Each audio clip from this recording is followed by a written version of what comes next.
आप सभी को जय मसीह की प्रियो जीसस कॉर्ड्स चैनल में आप सभी का स्वागत है।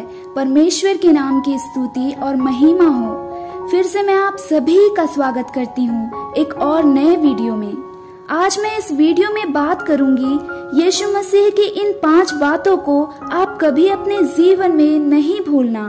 अगर इन बातों को आप भूलते हैं अपने जीवन में तो मैं ये दावे के साथ कह सकती हूँ कि आप अपने जीवन में कभी सफल नहीं हो पाएंगे, एक सच्चे मसीह आप नहीं बन पाएंगे।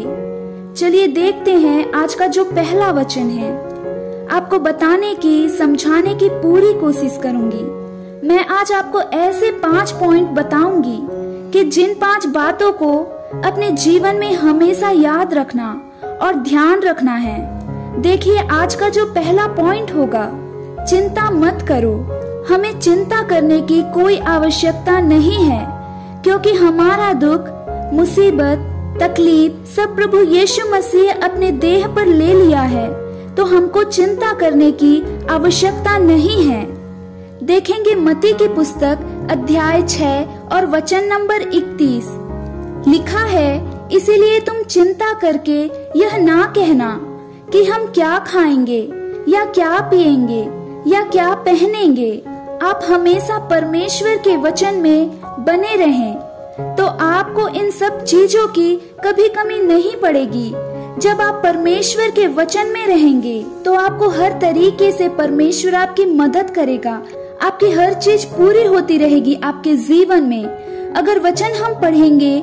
दूसरा पॉइंट हमारा होगा राइट डायरेक्शन, यानी सही दिशा क्या है। इसमें हम बात करेंगे जैसे लिखा है मत्ती की पुस्तक अध्याय 6 और वचन नंबर हम पढ़ेंगे।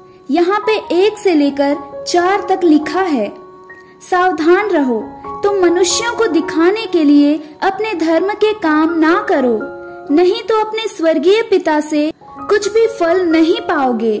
देखिए ये परमेश्वर कहते हैं तुम सावधान रहो, हम मनुष्यों को दिखाने के लिए अपने धर्म के काम ना करो।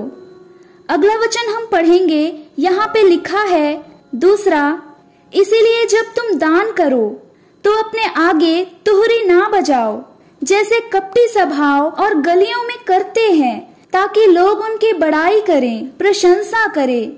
मैं तुमसे सच कहता हूँ कि वे अपना फल पा चुके हैं। अगला वचन पढ़ेंगे, यहाँ पे तीसरा वचन लिखा है, परंतु जब तू दान करे तो जो तेरा दाहिना हाथ करता है तो उसे तेरा बायां हाथ ना जान पाए। चौथा पढ़ेंगे, यहाँ लिखा है, ताकि तेरा दान गुप्त रहे और तब तेरा पिता जो गुप्त में देखता है तुझे प्रतिफल देगा। आपको ये बिलीव करना होगा, विश्वास करना होगा इन बातों पे, इन पॉइंट्स पे जो मैं बता रही हूँ आपको वचन के माध्यम से, तो आप उनको विशेष अपने जीवन में, अपने लाइफ में हमेशा ध्यान रखना। तीसरा हम पॉइंट देखेंगे, यहाँ पे लिखा है, दूसरों की गलतियों को आप माफ करना सीखिए। परमेश्वर वचन के द्वारा हमें समझाते हैं। मत्ती की पुस्तक अध्याय 6 और वचन नंबर 14 और 15 में यहाँ पर लिखा है, इसीलिए यदि तुम मनुष्य के अपराध क्षमा करोगे तो तुम्हारा स्वर्गीय पिता है तुम्हारे भी अपराध क्षमा करेंगे। तो आपको पहले डिसाइड करना है अपने जीवन में हमेशा के लिए कि कोई इंसान तुमसे बदतमीजी करता है या गलतियां करता है तो उसे क्षमा कर दो, जाने दो, क्योंकि हमारे साथ परमेश्वर है, सच्चा परमेश्वर। अगला वचन हम देखेंगे, चौथा पॉइंट हमारा जो होगा, किसी व्यक्ति पर झूठा आरोप मत लगाओ, यानी दोष मत लगाओ। इस पे हम बात करेंगे।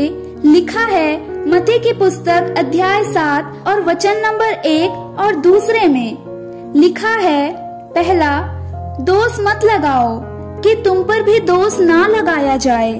आपको अपने जीवन में हमेशा याद रखना है कि हम किसी के ऊपर झूठा आरोप नहीं लगा सकते हैं। दूसरा वचन पढ़ते हैं, लिखा है, क्योंकि जिस प्रकार तुम दोष लगाते हो उसी प्रकार तुम पर भी दोष लगाया जाएगा, और जिस नाम से तुम नापते हो उसी से तुम्हारे लिए भी नापा जाएगा। हमको क्या आवश्यकता है किसी की जिंदगी को तबाह करना? क्या जरूरी है? क्या प्रभु यीशु मसीह हमको यही सिखाए हैं या उसका वचन यही सिखाता है? हमको कभी ऐसा नहीं करना है। अपने जीवन में भूल कर भी ऐसा कभी भी ना करें। हमारा कितना बड़ा से भी बड़ा दुश्मन हो, आपको कभी अपने जीवन में किसी को परेशान नहीं करना है। अगर वो परेशान है तो उसकी आप मदद करेंगे, तभी आप एक सच्चे मसीह कहलाएंगे। अगला वचन देखेंगे, हमारा जो लास्ट वचन होगा 5वां, परमेश्वर से प्रार्थना के द्वारा मांगना। प्रार्थना का मतलब होता है परमेश्वर से बात करना।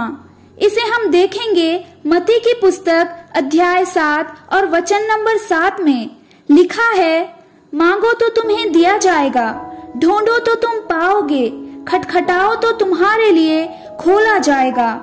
अगला वचन पढ़ेंगे 8वां वचन में लिखा है, क्योंकि जो कोई मांगता है उसे मिलता है, और जो ढूंढता है वह पाता है, और जो खटखटाता है उसके लिए खोला जाएगा। आज इस वीडियो में मैंने 5 पॉइंट और 5 बातें ऐसी बताई है कि जो प्रभु यीशु मसीह कहते हैं कि आप अपने जीवन में इसे कभी मत भूलिएगा, क्योंकि आप कितने भी बड़े व्यक्ति बन जाएं, अपने जीवन में हमेशा इन वचनों को याद रखेंगे और तभी एक आप सच्चे मसीह कहलाएंगे। क्योंकि परमेश्वर के वचन को फॉलो करना, उस पे चलना हमारा ही कर्तव्य है, हमारा यही मकसद है। परमेश्वर के वचन को अच्छे से सीखना और समझना और उस पर नमन करना और चलना और दूसरे को अच्छे तरीके से बताना। परमेश्वर आप सबको बहुतायत से आशीष दे। God bless you all. आमीन।